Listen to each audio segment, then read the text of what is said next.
Hey, welcome back to Mobility Project. Continuing our series about load ordering or sequencing. We're gonna, yesterday we talked about kind of making sure we had the correct spinal mechanics braced in an optimal spinal position, and then we'll talk about deadlifting in the next segment.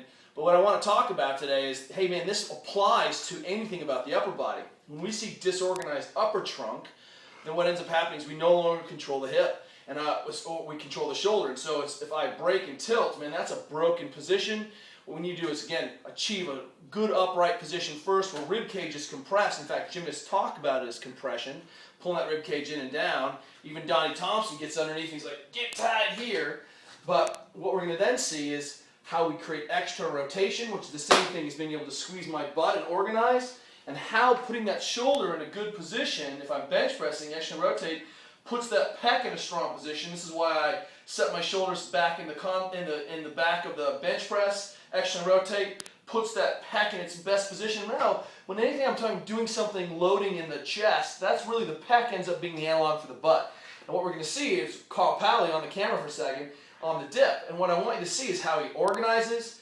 Elbow pits come forward. This is his cue to create tension and torque, which is the same thing as trying to spin your feet out. And then watch how he loads.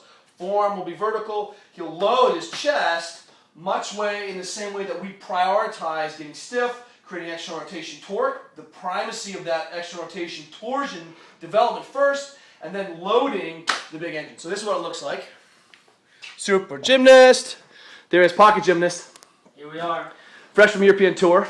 Yes. So we're just doing a little dip here, right? Doing a little dip. Now, I'm just going to back up and notice what position. Don't be fooled by what we think is a hollowed position. All he's doing is squeezing his butt, but back is ramrod straight, rib cage in and down.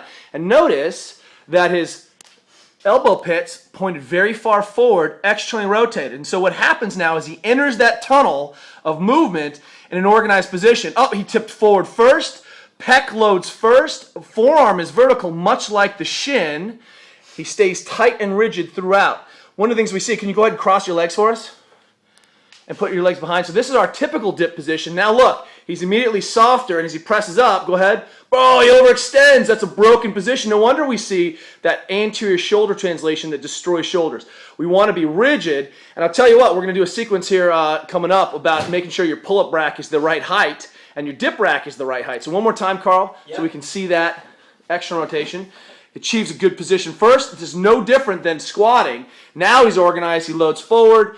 Chest remains tight. He's organized throughout. Pec gets loaded just like the butt. Forearm is vertical, presses back out, and he creates that external rotation torque again. You saw that nice one more time? It was a sweet turnout, and you've got to turn out at the top. Bam! There it is. Beautiful. Now look, I want to show you that if you're missing internal rotation, here, so go ahead and we'll hand back around.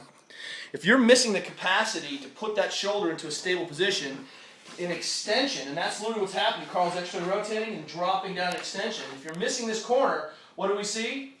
It's external rotation and extension and internal rotation tightens up the anterior shoulder to be stable when the arm is behind the body. If he's missing this corner, what ends up happening is the shoulder translates forward. This expresses itself by bench pressing. We were floor pressing in our gym last night.